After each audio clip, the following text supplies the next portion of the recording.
કેરળમાં ચોમાસાના સત્તાવાર આગમન બાદ હવે દેશભરમાં મેઘરાજાની ગતિ વધી રહી છે.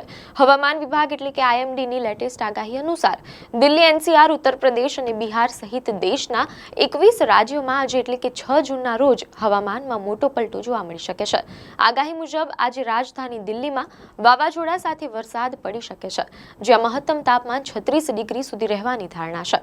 આ સિવાય પંજાબ, હરિયાણા, રાજસ્થાન અને ઉત્તર પ્રદેશના મેરઠ, કાનપુર તેમજ વારાણસી જેવા જિલ્લાઓમાં ભારે વરસાદ અને તેજ પવનનું એલર્ટ છે.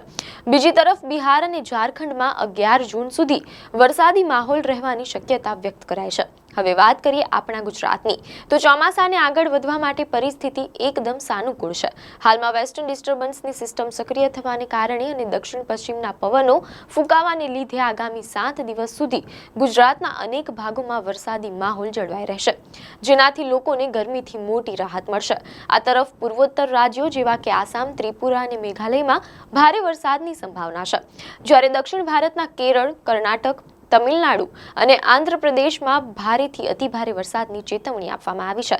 એટલે કે હવે આખા દેશમાં ધીમે ધીમે વરસાદનો દોર શરૂ થઈ રહ્યો છે. આવી જ ન્યૂઝ અપડેટ માટે ધ લોકસત્તા પેજને ફોલો કરો.